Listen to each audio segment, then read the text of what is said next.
Então, hoje vamos falar desta ave de rapina simpática, que é o peneireiro cinzento, que vemos aqui na imagem, e o título é Peneireiro Cinzento, a rapina de hábitos crepusculares. Vamos ficar a conhecer um bocadinho melhor acerca desta ave que tem algumas curiosidades interessantes e que eu gostaria de partilhar convosco.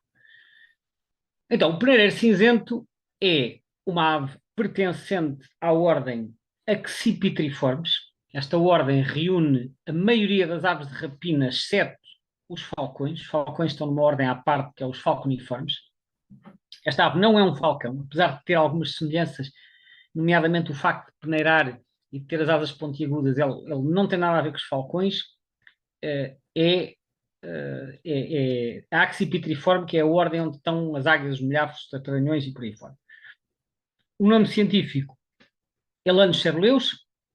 Comprimento é uma rapina relativamente pequena, portanto, ele é realmente do mesmo tamanho de um pereireiro vulgar, 31 a 35 centímetros, então é um palmo e meio, mais ou menos. Envergadura 75 a 87 centímetros, quando está, portanto, com as asas abertas. O habitat é normalmente um habitat com uma componente florestal, mas não muito densa. Portanto, eles gostam ou de montados abertos, portanto, assim, montados sobre o azinho, mas com as árvores bastante espalhadas, ou então pequenos bosquetes. Bosquetes são, assim, pequenas formações arbóreas, mas que se estendem, vamos imaginar, por 1 ou 2 hectares, não são coisas muito vastas, e que depois tenham ao lado terrenos agrícolas com culturas arvenses, por exemplo, onde eles se possam alimentar, porque eles caçam em terrenos abertos. Porque é que eles precisam das árvores? Eles usam as árvores para repousar e para construir o ninho, mas alimentam-se em terrenos abertos. Portanto, eles gostam de zonas com algumas árvores, mas não demasiadas. A alimentação é composta essencialmente por pequenos vertebrados, portanto, estamos a falar de pequenos mamíferos, como ratinhos, répteis, aves e insetos também. Portanto, a dieta variará naturalmente consoante a época do ano e consoante a região, mas esta é a dieta típica desta ave. O ninho desta espécie é construído, como eu disse, numa árvore. Aliás, esta é outra diferença importante em relação aos falcões. Os falcões, não sei se é do vosso conhecimento, mas os falcões não constroem ninho. Nenhuma espécie de falcão. Os falcões não constroem ninho.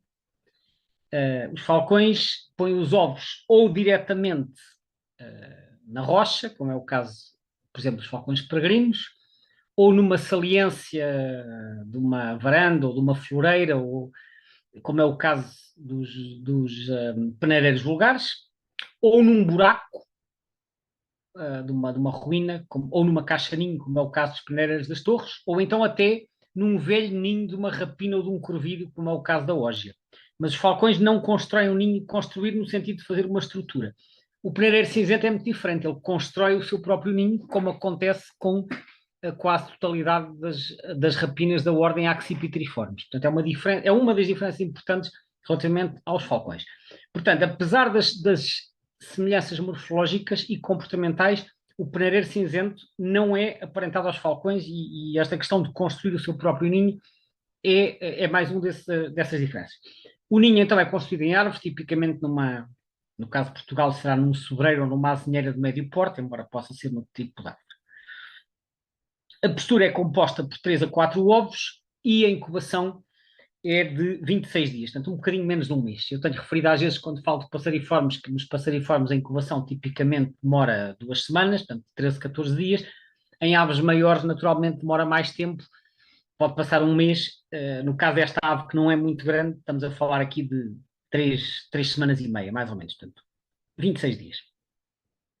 Ora, quanto ao nome científico, o nome científico Elanus ceruleus tem origens diferentes das duas palavras. Elanus é um termo que vem do grego. Em grego escreve-se assim, portanto, para quem conhece o alfabeto grego, isto é um epsilon, que tem um valor de E, isto é um lambda, que é um L, o alfa, o nu, que é o N, o omicron e o xi, portanto, Elanus. Portanto, podemos transliterar assim, Elanus, e que significa, de certa maneira, milhafo. Milhafo, isto em inglês é traduzido por kite. Kite é um termo um bocadinho genérico, mas que normalmente nós usamos para designar os milhafos, e durante muitos anos pensava-se que esta espécie taxonomicamente muito próxima dos milhafres, daí que o nome em inglês seja Black-Winged Kite. Portanto, milhafre aqui será uma tradução um bocadinho imperfeita do termo elandes para português, mas foi a melhor aproximação que eu consegui, e é o significado que supostamente isto tem em grego, embora estas palavras, não nos esqueçamos que os termos gregos que foram usados para os nomes científicos, não estamos a falar de grego moderno, e sim de grego clássico, grego antigo. E o grego clássico, tal como outros idiomas antigos, às vezes os nomes para as aves eram assim os nomes genéricos, não iam ao pormenor da espécie como nós vamos hoje. Portanto, isto designaria uma ave de rapina, algo tipo milhafre, vamos dizer assim. O ceruleus vem do latim e significa azul, significa cerúleo, né? Cerúleo, que é mais ou menos um azul celeste, portanto, um azul relativamente claro. E ele, embora seja mais acinzentado, ele pode ter assim umas nuances que podem parecer azuladas. Enfim, às vezes também poderá ser um bocado de percepção da luz, mas a verdade é que o ceruleus, que é um restritivo específico que também nos aparece no caso do chapim azul, que é Cyanistes ceruleus. Portanto, ceruleus tem este significado de azul, mas um azul de um tom azul celeste, porque há vários tons de azul naturalmente, e portanto será este o descritivo e a tradução mais aproximada. Ora, hoje vou partilhar aqui uma informação que normalmente não partilho, mas de vez em quando acho que é curioso e interessante dar aqui uns detalhes adicionais. Eu fui buscar ao Birds of the World esta fichazinha que explica de onde é que vem este nome científico. O nome científico completo não tem 2 elementos, tem 4 elementos, que é o género, que é este, Elanus, a espécie, e depois o terceiro elemento é o nome da pessoa que descreveu a espécie pela primeira vez, e o quarto é o ano em que foi publicada essa descrição. Então o autor foi um senhor chamado De Fontaine, que eu já vou explicar quem foi, e 1789 foi o ano da descrição. Isto está entre parênteses. Entre parênteses significa que o nome original não era este, que ele foi alterado. Se o nome não tiver sido alterado e se o nome atual é o nome original que foi dado na primeira descrição, não se utiliza os parênteses. Portanto, fica também aqui este detalhe, porque às vezes quem não sabe isto pode começar a pôr ou a não pôr parênteses indiscriminadamente, mas estes parênteses têm uma função, é explicar que o nome foi alterado. E está aqui escrito o protónimo. O protónimo é o nome original que foi dado à espécie pela primeira vez. E o protónimo original era Falco ceruleus. Portanto, ele foi originalmente colocado no género falco. Não surpreende porque o Linneu, quando descreveu as rapinas, enfiou tudo no género falco. Até o búteo, o nosso vulgar búteo, ele chamava falco búteo. E mais uma série de outras rapinas que ele enfiou no género falco, depois mais tarde é que isto foi separado em 2 ordens distintas. Então, falco ceruleus, como foi alterado e agora é Elanus, cá aparece o parênteses para dizer, atenção, isto quando foi descrito não estava neste género, isto foi alterado. Depois está aqui, então o protónimo era Falco ceruleus, De Fontaine, que era o nome da pessoa que descreveu, 1789, e aqui o trabalho no qual foi publicado essa descrição, Histoire de l'Académie Royale des Sciences, em França, avec les mémoires de mathématiques et de physique 1787. Isto faz parte do título, porque a data de publicação é 1789. Página 503, PL, imagino que seja planche, portanto, estampa 15. Type locality. Type locality significa o local onde foi obtido o espécime tipo. O espécime tipo é o espécime que serviu de base à descrição original da espécie. Portanto, chama-se em inglês o type specimen, que é o espécime tipo, é o indivíduo colhido pela primeira vez para usar a descrição, e o type locality é o local tipo, é o local do espécime tipo, que neste caso foi Argel, que em inglês é Algiers, portanto, que é a capital da Argélia. A source aqui é a referência de onde o Birds of the World tirou esta informação. E já agora, como curiosidade, posso referir quem foi De Fontaine. Foi um senhor chamado René Louis De Fontaine, era um botânico francês, ele não era ornitólogo, ele era essencialmente botânico, viveu entre 1751 e 1833, e ele, nos anos, final da década de 1780, ele passou 2 anos na Argélia e na Tunísia a fazer estudos de botânica, que era a principal área de atividade dele, mas também trouxe lá umas notas que publicou sobre ornitologia. E em 1789 o Elanus ceruleus não era conhecido na Europa. E, portanto, ocorria no norte da África, não havia qualquer registro na Europa, e, portanto, a primeira descrição do Elanus ceruleus vem precisamente da Argélia, quando De Fontaine vai passar 2 anos no Norte de África a fazer estudos de botânica, ele descobre esta espécie, descobre, que não estava descrita para a ciência, esta espécie que não era conhecida da Europa. Daí a história de ser na Argélia, a localidade tipo, e de ser do De Fontaine. Fica então aqui esta curiosidade. Gostava também de, já agora, apresentar os primos, os outros elementos do género Elanos. São quatro espécies em todo o mundo. Está aqui o nome em inglês, isto é do Birds of the World, está aqui o nome em inglês e o nome científico. O nosso é o Elanus ceruleus, que é o peneiro cinzento, e depois há mais três. Portanto, o peneiro cinzento, já vamos ver a distribuição, tem uma área de distribuição muito vasta, Europa, África e Ásia. Depois há o Elanus axillaris, que ocorre na Austrália, incluindo na Tasmânia. A Tasmânia é aquela ilha mais pequena que pertence à Austrália em termos políticos, mas está destacada geograficamente, então é uma ilha quase triangular que fica um bocadinho sul da Austrália. Depois há o Elanus leucurus, que é a espécie americana, tem uma distribuição muito vasta no continente americano, que vai desde o Oregon, nos Estados Unidos, ou no estado de Washington, até lá abaixo, ao Chile e à Argentina, até à Patagónia. E depois o Elanus scriptus, que também é australiano. Na Austrália há duas espécies, mas ao passo que o Elanus axillaris ocorre na Austrália inteira, este tem uma distribuição mais restrita no norte e no leste, e depois no inverno também aparece no oeste, mas este não ocorre no país todo. Tem uma distribuição mais restrita. Aliás, notem, também tem aqui estas ovais com o estatuto de ameaça. Estes três são LC, que é Least Concern, portanto pouco preocupante.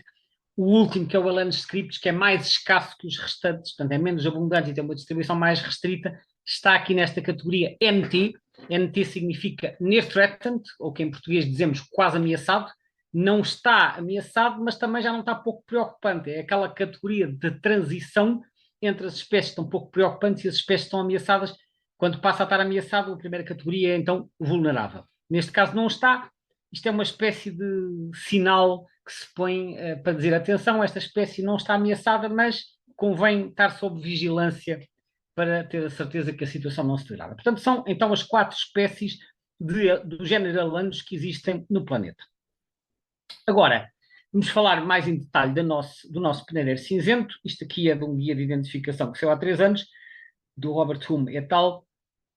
Temos aqui uma imagem de um adulto pousado, portanto ele tem o corpo cinzento por cima, branco por baixo, a cabeça também branca, com um olho vermelho que normalmente se destaca bastante porque contrasta com a plumagem branca, e depois tem esta mancha preta nos ombros. Durante muito tempo os guias de campo em inglês chamavam a isto Black Shouldered Kite, e alguns guias ainda aparecem com este nome.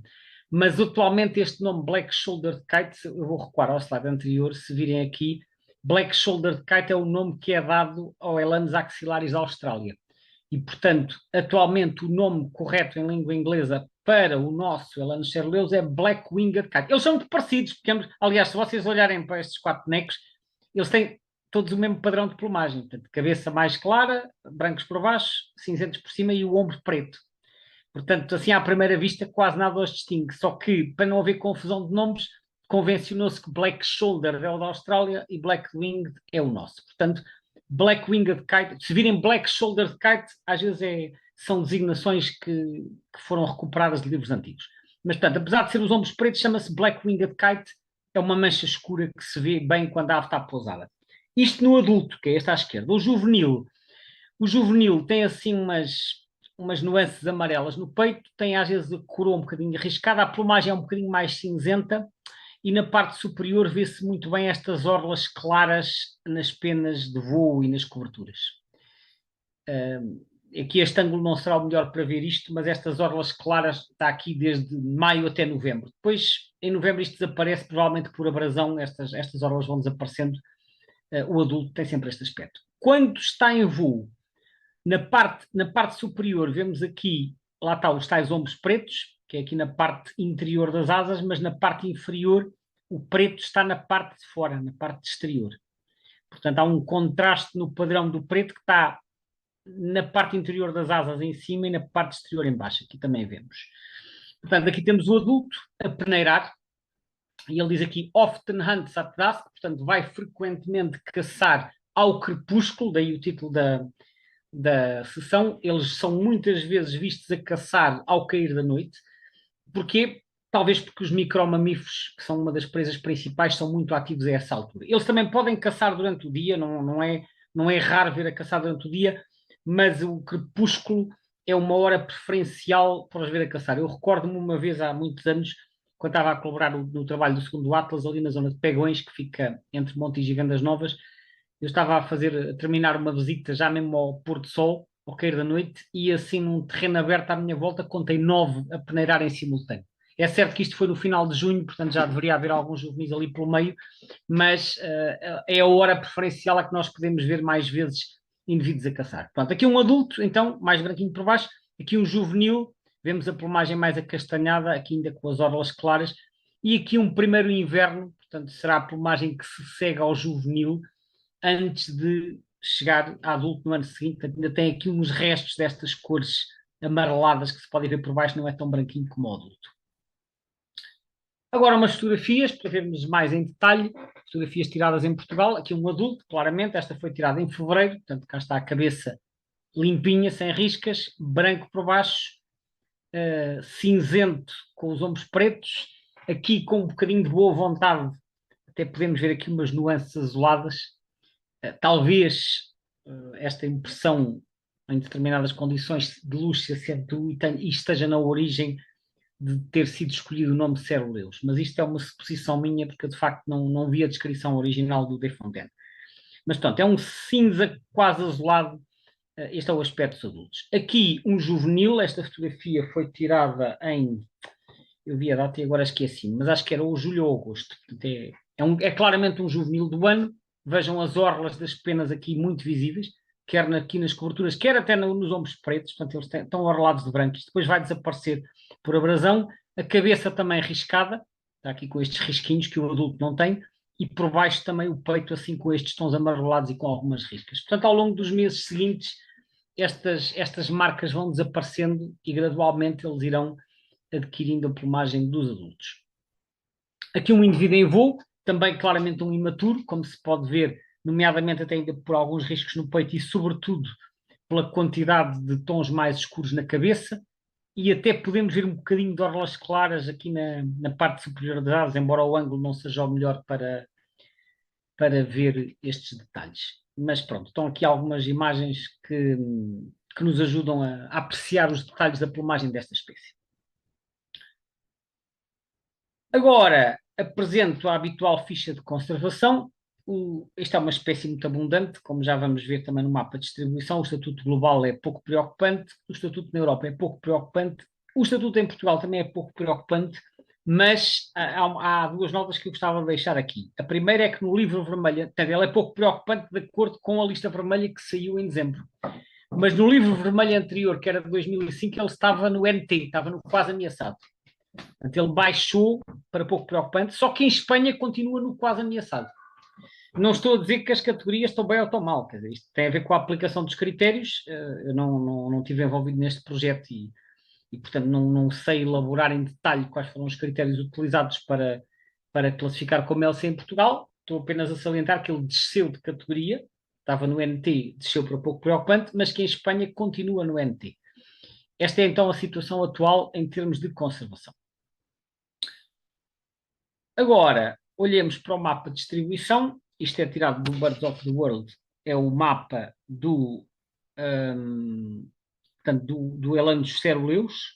Como podem ver, uma distribuição muito vasta, como eu referi há pouco, Europa, Ásia e África, sendo que em África, começando por África, temos praticamente toda a África subsaariana, que provavelmente é uma das regiões originais de distribuição da espécie.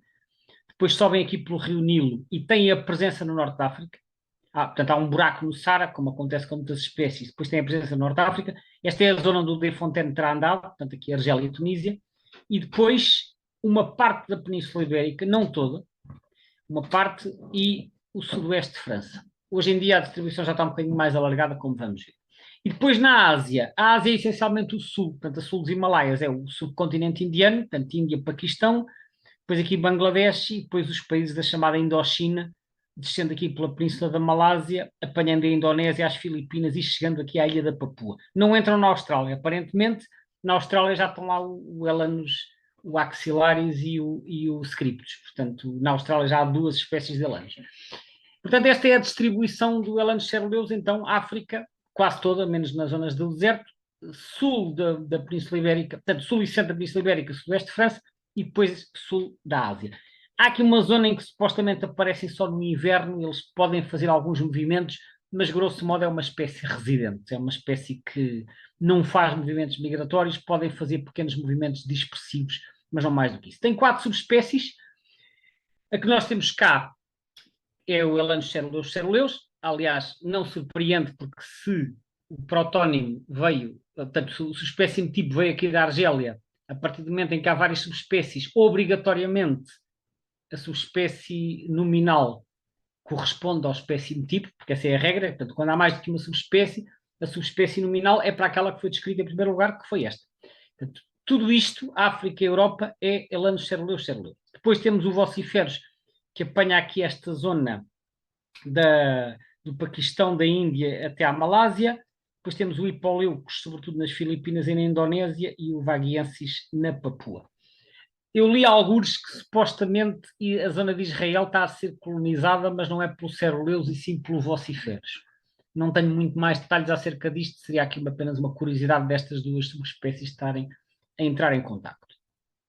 Agora, a distribuição na Europa, segundo o site da BirdLife, estes mapas que estão no site da BirdLife, como eu já referi em sessões anteriores, não estão totalmente atualizados, porque sobretudo as espécies que se têm expandido ou regredido mais, as distribuições às vezes estão um bocado desatualizadas, portanto devem ser vistas como uma aproximação, mas essencialmente o que vemos aqui é parte de Portugal, sul e parte do centro, embora hoje em dia seja um bocadinho mais alargada, centro-oeste de Espanha e depois sudoeste de França, e cá está novamente aqui o norte da África, portanto, orla do Mediterrâneo. Agora, mais 2 mapas, estes retirados do Atlas Europeu, do segundo Atlas Europeu, que está no EBBA2.info. O EBBA, para quem não sabe, é European Breeding Bird Atlas 2, que é do segundo Atlas.info, e neste site é possível consultar os mapas de distribuição de todas as espécies. Então, temos aqui a representação da abundância, a abundância estimada numa escala logarítmica, em quadrículas UTM de 50 por 50 km. Como podem ver, uma presença razoavelmente alargada em Espanha e Portugal, embora esteja ausente aqui da maior parte do leste e do norte, e depois também em França, agora já muito mais alargada do que estava nos outros mapas. Em alguns casos as bolinhas estão a cinzento, significa que não foi quantificada a população, portanto só se sabe que estava presente, mas não foi quantificada. As bolinhas mais claras significam menor abundância, as bolinhas mais escuras maior abundância, mas nós vemos que as zonas de maior abundância estão em Espanha e em parte de Portugal, aqui no Alentejo e em certas zonas aqui do litoral centro. Portanto, é mais ou menos este o padrão. E depois também aparecem aqui umas bolinhas na Turquia que já pertencem a uma população que eu não sei se é da mesma subespécie que nós temos cá ou se é da asiática. Agora, aqui o mapa de variação. O mapa de variação que compara o segundo Atlas europeu, que foi publicado em 2020, com o primeiro que foi publicado em 1996, portanto com 25 anos de diferença, mais ou menos, e que compara com a mesma grelha a área de distribuição. Eu já tenho mostrado estes mapas, mas para quem esteja a vê-los pela primeira vez, eu explico o código de cores, também está aqui em cima.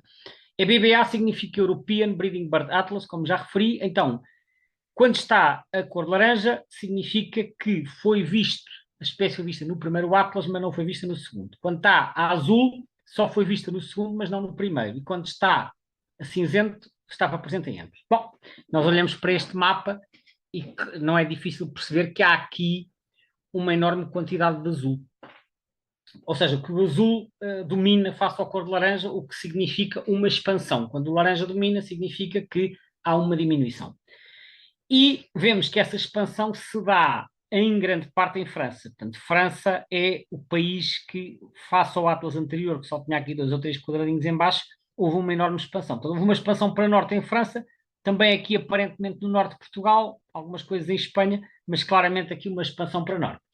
Este é um daqueles casos clássicos que muitas pessoas gostam de usar como exemplo de que aqui está a prova das alterações climáticas, porque a espécie está-se a expandir para norte. Qual é o racional aqui? O racional é a temperatura está a aquecer, portanto os gradientes de temperatura vão se deslocando para norte e as espécies vão atrás desses gradientes de temperatura, portanto vão se deslocando para norte. Esta é a teoria. É claro que esta teoria resulta com umas espécies, com outras espécies, funciona exatamente ao contrário, porque elas se deslocam para sul. Portanto, nós temos sempre que olhar para estes casos com alguma prudência e entender que as alterações climáticas são um dos fatores que podem explicar as alterações na distribuição das aves, mas que nem sempre explicam tudo, como já vamos ver a seguir. Mas para já, deixo aqui esta nota. Aparentemente houve uma enorme expansão para norte, nomeadamente em França, que é onde isto é mais visível, portanto a espécie colonizou França nos últimos 25, 30 anos, de uma forma bastante expressiva, e agora está presente em todo o sudoeste, aqui na costa oeste até à Bretanha, e depois entrando aqui já na zona da, penso que isto seja a Provença, ou assim, uma coisa parecida. Mas vamos ver mais em detalhe esta questão da expansão, porque isto é interessante. E o mais em detalhe aqui tem a ver quando olhamos para o caso de Espanha. O mapa de Espanha que eu aqui apresento é o mapa do segundo Atlas espanhol, que foi publicado em 2002, com trabalhos entre 1998 e 2001. Aqui temos uma grelha 10 por 10 quilómetros. Os tracinhos, portanto, essas manchinhas estão aí, são as várias províncias de Espanha, e isto são as quadrículas onde a espécie foi registada. Eu gosto de referir o caso de Espanha, porque como Espanha é o país que nos é mais próximo, aquilo que acontece às espécies em Espanha, em muitos casos é parecido com o que acontece em Portugal e, portanto, vale a pena às vezes olhar para esses dados. Como nem toda a gente às vezes conhece bem a geografia de Espanha, hoje fiz uma coisa que normalmente não faço, mas pus aqui umas legendas com as províncias onde a espécie ocorre para ajudar a contextualizar isto. Então, quando nós olhamos para este mapa, claramente vemos que a maior concentração está aqui nesta região centro-oeste da península. Ora, esta região, portanto, esta parte onde a espécie aparece, corresponde às seguintes regiões. Em primeiro lugar, à Extremadura. A Extremadura é uma região de Espanha que apanha estas duas províncias, estão aqui assinaladas pelas setas. A de norte é Cáceres, que confina com o Alto Alentejo e com a Beira Baixa, e a outra a seguir é Badajoz, que confina com o Alto Alentejo e o Alentejo Central, e um bocadinho de Baixo Alentejo. Portanto, a Extremadura é aqui uma zona importante para o peneireiro cinzento. Portanto, é uma região que confina com Portugal. Depois, mais em cima, temos a região de Castela e Leão. A região de Castela e Leão é muito vasta, ocupa 9 províncias, é isto tudo, mas a maior concentração está aqui no centro-oeste, nestas províncias, que esta é Salamanca, tem aqui a maior concentração, talvez, de bolinhas, Zamora, e depois aqui Valladolid, Palência, e aqui em cima é Leão. Já agora, quando olhamos para o mapa de Espanha, enfim, nem sempre sabemos identificar as províncias, mas há uma que eu gosto de tomar como referência, que é Madrid. Madrid é este triângulo que está aqui no meio. Quando vemos um mapa com o limite das províncias, como vê em Madrid, só tem uma bolinha. Portanto, a espécie está presente quase tudo para o oeste de Madrid. Portanto, em Castela e Leão aqui em cima, na Extremadura, e depois também aqui em Castela-La Mancha, porque há duas Castelas em Espanha, a Castela e Leão, que está para cima de Madrid, e a Castela-La Mancha, que está para baixo, que são 5 províncias, incluindo estas duas aqui onde a espécie está presente em maior número, que é Toledo, que é esta comprida, e depois Ciudad Real em baixo. E por fim temos ainda uma série de bolinhas aqui dispersas em baixo na Andaluzia, que a Andaluzia também são 8 províncias aqui para baixo. Portanto, estas 4 regiões autónomas, Castela e Leão, Extremadura, Castela-La Mancha e Andaluzia, neste atlas espanhol compreendiam a quase totalidade da população da espécie, mas eu saliento que na Andaluzia é muito menos, portanto, muito mais espalhados. Em Castela-La Mancha, só na parte ocidental. Portanto, reparem, se nós traçarmos uma linha que passa por Madrid, que é esta aqui no meio, para a direita de Madrid praticamente não há. Aparecem uns pontinhos dispersos aqui em cima, em Aragão e na Catalunha, mas muito poucos. Portanto, está tudo para o oeste de Madrid e tudo mais ou menos para baixo aqui do limite norte de Portugal. Esta era então, e com menos expressão na Andaluzia. Esta era a situação em 2002. Entretanto, quando passamos para o terceiro Atlas compara com o segundo com o código de cores, parecido com o Atlas europeu, embora as bolinhas cinzentas são onde não houve visitas. Então, como é que isto se lê? Está aqui a legenda em baixo. Azul é onde a espécie apareceu. Este terceiro Atlas foi publicado em 2018 ou 2019, portanto há pouco tempo. Azul é onde apareceu, amarelo é onde permanece e vermelho é onde desaparece. Ora, quando nós olhamos aqui para estas cores, aqui encontramos algumas coisas curiosas. É que é assim, a maior concentração de bolinhas azuis está no sul, não está no norte. Portanto, aquela teoria de que eles estão a expandir para norte, que vimos ali no caso de França, em Espanha parece estar a acontecer o contrário, porque há muito mais bolinhas azuis na Andaluzia, que claramente é a região onde houve uma maior expansão. É certo que aqui também há umas manchas de bolinhas azuis na Extremadura e Castela e Leão, só que por outro lado isto está cheio de bolinhas vermelhas. Se vocês repararem, na Andaluzia praticamente não há bolinhas vermelhas. Há aqui uma, duas, três, quatro. As concentrações de bolinhas vermelhas estão em Salamanca, que era a região que tinha mais elanos no Atlas anterior, muitas bolinhas vermelhas em Cáceres, depois algumas em Badajoz e aqui também em, penso que é Valladolid. Portanto, claramente, no norte há aqui um aumento em algumas zonas e uma diminuição em outras zonas, enquanto que no sul é onde houve a maior expansão. Portanto, em Espanha parece acontecer o contrário do que aconteceu em França, é que a espécie parece estar a expandir-se para sul. E, portanto, de repente aqui a explicação das alterações climáticas já não parece ser tão óbvia como acontecia no caso de França. Eu insisto, as alterações climáticas são um fator a ter em conta, mas não são o único e não devemos cair naquele raciocínio fácil de achar que as alterações climáticas explicam tudo, porque não explicam, porque há outros fatores. E já vamos ver quando falarmos da distribuição em Portugal. Antes de falar de Portugal, queria também fazer uma breve história sobre a presença desta espécie na Península Ibérica. Como eu disse há pouco, a primeira descrição do peneiro cinzento é feita na Argélia, pelo De Fontaine, em 1789. Não havia registros desta espécie na Europa. Portanto, essa espécie era completamente desconhecida na Europa. E o primeiro registro na Europa só aparece já na segunda metade do século XVIII. Aparece em 1865, portanto há cerca de 160 anos, perto de Sevilha. Portanto, isto para dizer que a presença do peneireiro recente, desculpem, a presença do peneireiro cinzento na Europa é algo relativamente recente. Já havia pessoas a estudar as aves desde o tempo do Linneu, portanto já se faziam catálogos de aves, e em meados do século XIX já havia pessoas, não tantas como hoje naturalmente, mas já havia pessoas a catalogar as espécies de Portugal e de Espanha, e o peneireiro cinzento não era conhecido. O primeiro registro aparece em 1865 em Sevilha, o segundo registro em 1876 em Cádiz, tanto Sevilha como Cádiz ficam na Andaluzia Ocidental, e o terceiro registro, este com 2 indivíduos, em 1884 em Cádiz. Portanto, reparem, quando chegamos a 1900 ainda havia muito poucos registros. E agora avançamos. O primeiro registro de nidificação confirmada dá-se apenas em 1973, ou seja, há 50 anos. Mais de 100 anos depois do primeiro registro, em Toledo, que pertence à região de Castela-Mancha, fica um bocadinho a sul de Madrid. Portanto, reparem, o primeiro registro de nidificação confirmado do peneireiro cinzento em Espanha é muito recente, tem 51 anos. Depois começam a aparecer confirmações umas a seguir às outras. Em 75 é confirmada a nidificação das províncias de Salamanca e Cáceres, em 78 em Badajoz, que fica na Extremadura. A primeira confirmação na Andaluzia, apesar de ser a Andaluzia que teve os primeiros registros, o que não surpreende porque eles devem ter chegado a partir de Marrocos, a primeira confirmação na Andaluzia é só em 86, portanto há menos de 40 anos. Ou seja, hoje em dia nós vamos à Andaluzia, como viram neste mapa anterior, eles espalharam-se muito na Andaluzia, mas na Andaluzia a presença e principalmente a nidificação parece ser um fenómeno recente. A primeira confirmação foi em 86 em Huelva, que é a província mais próxima de Portugal. Depois eles começam-se a expandir para norte, e então na Catalunha, que é a região onde está Barcelona, portanto mais distante de Portugal, a primeira confirmação dá-se em 1998, e no extremo norte, portanto junto à costa do Golfo da Biscaia, na Cantábria, a primeira confirmação só se dá em 2010.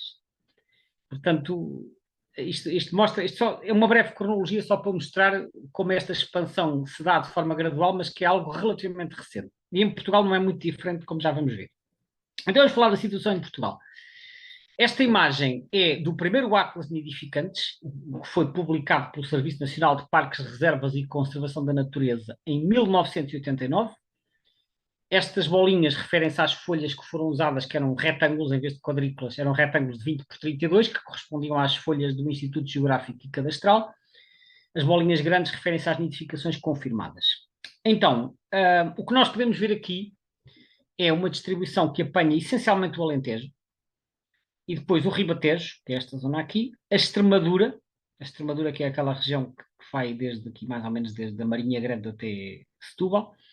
Portanto, aparece na Extremadura, Ribatejo, Alentejo, exceto no sul, portanto, no parte sul mesmo do Alentejo não há, e depois Beira Baixa. Beira Baixa, isto é aqui a Campina de Idanha, vai até à Covilhã, e depois aqui um registro isolado na zona do Planalto de Ribacoa, aqui na zona de Almeida ou Figueira de Castelo Rodrigo. De resto, reparem, chama a atenção para isto, não há no Algarve, não há no litoral norte e centro e não há em Trás-os-Montes. E praticamente não há na Beira Alta. Portanto, isto é a situação em 1984, que é quando fecharam os trabalhos de campo. E diz aqui, distribuição bem delimitada, embora com algumas falhas aqui no Alto Alentejo. É de crer que tenha havido um alargamento da área de distribuição em relação àquela que Coverley, que foi um autor inglês que viveu em Portugal, que Coverley sugere para os anos 40. Portanto, este Atlas já refere que eles estariam em expansão. E depois diz, parece ser mais abundante na parte norte do distrito de Évora e no interior do distrito de Porto Alegre do que no resto da sua área de distribuição. Portanto, este Atlas sugere que esta zona aqui, que é a parte norte de Évora e o interior de Porto Alegre, que não surpreende, que reparem, é o centro da área de distribuição. Normalmente, isto não é verdade para todas as espécies, mas normalmente elas são mais abundantes no centro da área de distribuição e vão se tornando menos abundantes para a periferia, que é quando as condições começam a ser menos favoráveis. Portanto, resumindo, nos anos 80 tínhamos a espécie presente no Alentejo, no Ribatejo, na Beira Baixa e na Extremadura. Agora, passamos para o segundo Atlas. O segundo Atlas é feito entre 1999 e 2005, é publicado em 2008, portanto, cerca de 20 anos depois do anterior, aqui numa malha de 10 por 10, portanto, uma malha um bocadinho mais fina, e aqui vemos umas coisas interessantes. Bom, reparem, a mancha principal da ocorrência continua a ser aqui este núcleo que é portanto, Extremadura, Ribatejo e Alentejo, tem uns buracos, mas Extremadura, Ribatejo e Alentejo, e depois a Beira Baixa.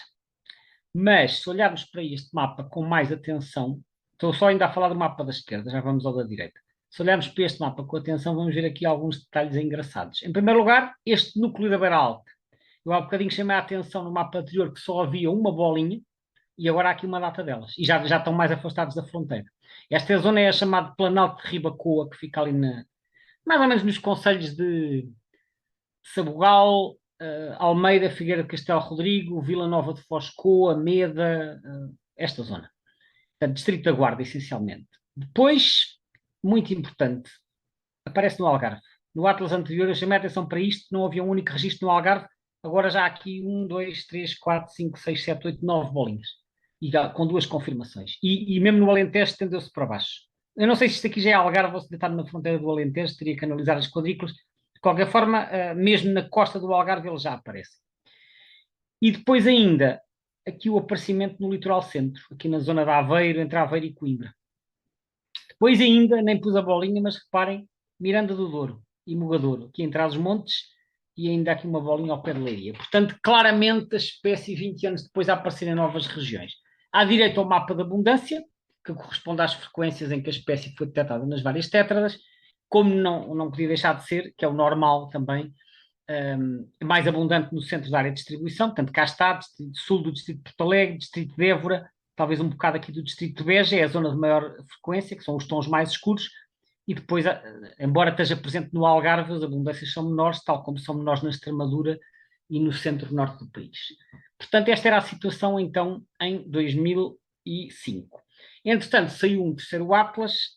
Eu no terceiro Atlas ponho aqui apenas um mapa de comparação. O terceiro Atlas já faz um mapa de comparação, um bocado como faz o segundo Atlas espanhol, e aqui temos então um mapa com bolinhas de três cores, está aqui a legenda em cima. Azul é onde mantém, que corresponde ao amarelo no Atlas espanhol, vermelho, ou este rosado, é de onde desapareceu, e verde é onde apareceu de novo. Bom, este mapa diz-nos muitas coisas interessantes. Eu nem sei bem por onde é que é de começar.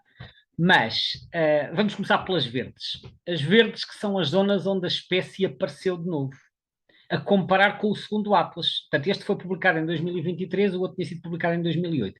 Este está online no site Lista Vermelha das Aves. Então, reparem, a beira litoral, que eu chamei a atenção que tinha três bolinhas, no segundo Atlas, no primeiro não tinha nenhuma, no segundo Atlas tinha três bolinhas, agora tem uma data delas. Vejam bem a expansão que houve aqui. Agora já temos aqui um contínuo, isto é acima da Aveiro, isto é para a Estarreja, desde Estarreja até... Aliás, já cola com este núcleo da Extremadura, portanto, já há quase um contínuo, já é uma presença normal na Ria de Aveiro, no Baixo Mondego e noutras zonas da beira litoral, aqui Leiria, Caldas da Rainha, etc. Portanto, já estão claramente instalados na beira litoral. Nordeste transmontano, que não havia no primeiro Atlas, no segundo Atlas havia uma bolinha em Miranda do Douro e vejam agora o que aconteceu no terceiro Atlas. Já está aqui por todo o Douro Internacional, desde Miranda até Moncorvo, depois aqui ao pé de Bragança, Chaves, que já é no sítio Vila Real, esta zona aqui que deve ser para aí Mirandela e outros locais. Portanto, uma expansão em direção a norte, para trás dos montes. Mas não é só para norte, porque também houve uma enorme expansão para sul. Vejam o que aconteceu no Algarve. No primeiro Atlas não havia registros. No segundo Atlas havia umas bolinhas dispersas. E agora temos aqui um cordão, desde praticamente aqui de Lagos, ou até mais a oeste, até Vila Real de Santo António. Portanto, estão presentes por todo o litoral do Algarve. Depois há aqui um buraco, que é a Serra, eles na Serra não têm muito habitat, que separa do Alentejo, e depois cá está o tal núcleo do Alentejo, Ribatejo, Extremadura e Beira Baixa.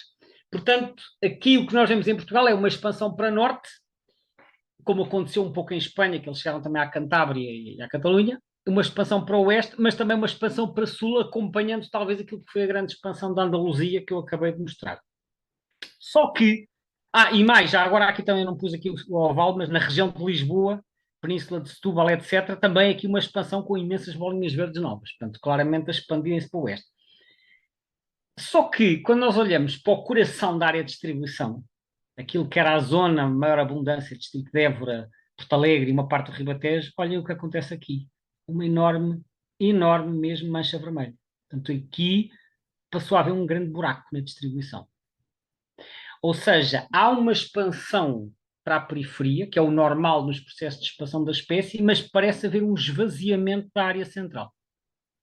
Mas isto é muito expressivo, porque há aqui bolinhas vermelhas coladas umas às outras.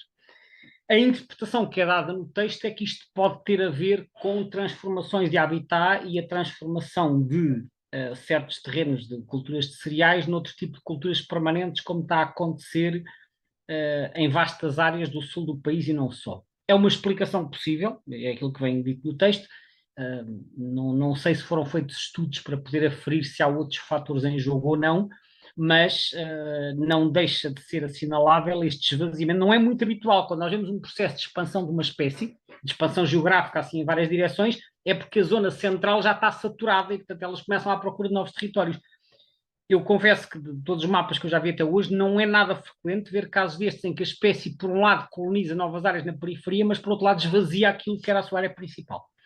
Portanto, eu penso, isto é apenas a minha opinião, que isto é um caso que merecia um estudo mais aprofundado para perceber o que é que está a acontecer. Aliás, em Espanha, também chamei a atenção, em Espanha eles colonizaram muito na Andaluzia, expandiram-se um bocado também lá em cima em Zamora, mas em Salamanca e em Cáceres houve também um esvaziamento, porque há ali muitas bolinhas vermelhas. Portanto, é um caso em que a espécie parece estar a transferir-se de umas áreas para as outras. É um caso bastante interessante de analisar isto que se passa com o peneiro cinzento.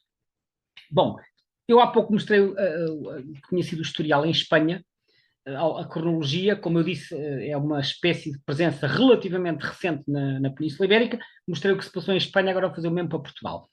Então, a referência mais antiga que se conhece é escrita por um autor inglês chamado Smith, não me recordo também o nome dele, que em 1868 refere um exemplar que havia no Museu Bocage, que lhe terá sido mostrado pelo professor Barbosa do Bocage, que era um professor catedrático da Universidade de Lisboa, que é o José Vicente Barbosa do Bocage, que lhe terá mostrado esse exemplar no ano anterior. O Museu Bocage, para quem não sabe, era o antigo museu da Faculdade de Ciências de Lisboa, que ficava na Rua da Escola Politécnica e que foi completamente consumido por um incêndio em 1978. Portanto, as coleções que lá estavam foram completamente destruídas, que foi uma perda enorme, porque havia exemplares históricos até de espécies raras. Bom, mas o museu já tinha sido composto no século XIX e o Smith refere um exemplar que haveria no Museu Bocage. Recordo que o primeiro registro em Espanha era de 1865, portanto, isto terá, acho que o exemplar seria do Ribatejo, que o Taito depois também menciona dois exemplares do Museu Bocage e refere que eles seriam da zona de Santarém. Portanto, até ao final do século XIX, mais ou menos era isto que se sabia. O Carlos de Bragança, portanto, o rei Dom Carlos, num trabalho publicado, eu pus aqui em 1908, mas esqueci-me de confirmar a data, mas acho que é publicado nessa altura, ele refere que a espécie é muito pouco comum. Portanto, ele conhecia a espécie, mas era uma espécie que ele encontrava raramente. Outros autores da primeira metade do século XX, nomeadamente o Rei Júnior, que viveu na zona de Vila do Conde, embora ele tivesse visitado o sul do país, ele ia pouco ao sul do país, portanto o conhecimento dele estava mais concentrado no norte, embora ele tivesse informações do sul, e ele no seu catálogo publicado em 1931 diz que o peneiro cinzento é bastante raro. Portanto, independentemente dos vários autores andarem por diferentes regiões, havia um consenso, quer em Portugal, quer em Espanha, que eles até essa altura ainda eram bastante raros, e até cerca de 1950 ainda havia dúvidas noutros trabalhos publicados se a espécie era regular na Península Ibérica ou não, porque os registros eram assim tão isolados. Depois, os primeiros registros de nidificação, que há uma descrição, são de 1944, escrito pelo Coverley, que eu já falei há pouco, que fez umas notas das observações dele, e ele ia muitas vezes para a zona de Abrantes, e ele em Abrantes terá observado a construção de um ninho. Eu recordo que em Espanha a primeira confirmação é só na década de 70, em 1973. Portanto, o Coverley é o primeiro a referir a nidificação da espécie. E depois, 20 anos mais tarde, no início da década de 60, há um senhor chamado England, é mesmo o nome dele, England, que em 1963 vem a Portugal para tentar confirmar a nidificação da espécie e que consegue essa prova fotográfica. Portanto, ele conseguiu localizar um ninho e conseguiu fotografar o ninho e publicou um artigo com fotografia do ninho. Portanto, é a primeira prova fotográfica da nidificação do perereiro cinzento na Península Ibérica. A primeira prova vem de Portugal, não vem de Espanha, porque em Espanha isto só é confirmado 15 anos mais tarde. Bom, depois, entretanto, a espécie foi-se espalhando, como já mostrei nos outros mapas, e agora deixo só aqui umas estimativas populacionais que foram aparecendo. A primeira que eu vi, que eu conheço, é da década de 80, na altura do primeiro Atlas, e apontava para 150 a 200 casais. Os tais estavam concentrados no Alentejo, Ribatejo e Extremadura. Depois houve uma expansão e em 2004, numa publicação da BirdLife International, a estimativa revista já apontava para 300 a 1000 casais. Portanto, já tinha havido um aumento, o que não surpreende, porque a espécie claramente expandiu-se, como já vimos. A estimativa mais recente, que é a que vem no terceiro Atlas, o tal que está no site Lista Vermelha, aumenta e dá um intervalo entre 600 e 1500 casais. Eu não tenho elementos para confirmar se estes valores são muito otimistas ou não sei dizer. O que eu sei é que estas estimativas têm subido e vão acompanhando também aquilo que tem sido o processo de expansão da espécie. Portanto, esta é a estimativa mais recente que há publicada para a população de pereira cinzenta em Portugal. Para terminar, gostava ainda de vos mostrar o gráfico de frequência que está no eBird. Portanto, isto é a percentagem de listas completas em que a espécie é registada. Portanto, há aqui a escala à esquerda. Neste caso, significa que a percentagem de listas completas é entre os 2% e os 6%. Isto é a escala das semanas do ano. Ora, é claro que este gráfico, quando eu vi isto, este gráfico é um bocadinho surpreendente, porque para uma espécie que supostamente é residente, que está cá o ano todo, eu esperaria, acho que se calhar qualquer pessoa esperaria um gráfico um bocadinho mais horizontal. Isto é uma variação muito ampla, isto cai dos 6% aos 2%, com um mínimo aqui na primavera, em maio e junho. Eu quando vi isto, fiquei a pensar o que é que isto se quereria dizer. Imaginei, se calhar tem a ver com um comportamento mais discreto na época de nidificação. Mas, para vermos se este padrão é mesmo assim, o que é que eu fui fazer? Fui comparar com o gráfico de Espanha. Eu não tenho aqui o gráfico de Espanha, mas fui comparar e o padrão é exatamente igual. E depois fui ver o gráfico só da Extremadura, que é aquela região onde eles são bastante abundantes, que reúne Badajoz e Cáceres. E o padrão é igual. Portanto, eles são vistos com mais frequência no inverno. Reparem, as frequências máximas são aqui em janeiro e depois de novembro e dezembro, que anda aqui entre os 5% e 6% ou mais, e as mínimas são em maio e junho. Portanto, significa que durante a época dos ninhos, eles provavelmente, eu digo provavelmente porque eu não andei a estudar isto, mas é a interpretação que eu faço, adotam um comportamento muito mais discreto, expõem-se menos, se calhar não pousam tanto à vista, estão mais escondidos, enfiam-se nas árvores, vão cuidar dos seus ninhos, caçam mais ao crepúsculo e, portanto, nós damos menos com eles. Quando termina a época de nidificação, a partir de julho, começam-se a espalhar e nessa altura vêm-se mais. E já agora gostava de referir que é um comportamento curioso que se sabe, é que fora da época dos ninhos eles até podem reunir em dormitórios para passar a noite. Eu já vi um dormitório no Algarve com 8 ou 9 e há um registro na Lesíria de Vila Franca de Xira, que penso que é a maior concentração em Portugal, com 82 indivíduos pousados num pivô de rega, no mês de agosto. E sei que em Espanha também há assim umas concentrações da ordem da centena. Portanto, fora da época dos ninhos eles podem se juntar. Eu acho que eles se expõem mais, vão caçar, lá está, vão caçar para as Lesírias, que é um terreno mais aberto e, portanto, onde é mais fácil dar com eles, enquanto que na época dos ninhos se calhar andam em zonas mais florestais, não se expõem tanto, mas achei bastante curioso este padrão de frequência para uma espécie residente, o que, na minha interpretação, tem a ver com a alteração de comportamento. Vamos então à ficha resumo do peneiro cinzento, que foi a espécie de que falámos hoje. O peneiro cinzento, como vimos, tem uma distribuição muito vasta que abrange a maior parte da África, abrange a orla do Mediterrâneo, Portugal, Espanha e sul de França e vários países do Norte de África, abrange a Índia e países envolventes e ainda ao Sudeste Asiático, até às Filipinas e à Indonésia e à Papua. Vimos que então na Europa a distribuição abrange a maior parte de Portugal, não todo, porque sobretudo no Noroeste eles estão ausentes, mas abrange já a maior parte de Portugal, estão em expansão, abrange uma grande parte de Espanha e o sul, sudoeste de França. Em termos de movimentos, esta não é uma espécie migradora. Eles são residentes, podem fazer movimentos dispersivos. Em Espanha há registros de aves anilhadas que se deslocaram qualquer coisa como 300 quilómetros, mas eu penso que a maioria dos movimentos são de menor amplitude. Portanto, essencialmente é residente e pode fazer movimentos dispersivos fora da época dos ninhos. Vimos que na Península Ibérica a sua presença é recente, portanto, os primeiros registros são posteriores a 1860, daí que quando a espécie é descrita no século XVIII, o espécie tipo foi na Argélia, porque não era conhecida a sua presença na Europa. E então vimos que em Portugal o primeiro registro é de 1867, que a primeira nidificação confirmada e fotografada foi em 1963, embora o Coverley faça a referência em 1944. Vimos que tem estado em clara expansão nas últimas décadas, expansão quer para norte, para trás dos montes e para a área litoral, quer para sul, nomeadamente no Algarve, mas que, por outro lado, a espécie desapareceu de partes importantes do Alentejo e do Ribatejo, que há 40 anos eram a sua área principal de ocorrência. Ficamos a conhecer melhor o Peneira Cinzento, que é uma rapina que eu pessoalmente acho muito simpática e que não quis deixar então aqui de partilhar convosco estas curiosidades acerca da espécie. Espero que tenham gostado e estou à disposição para as vossas questões.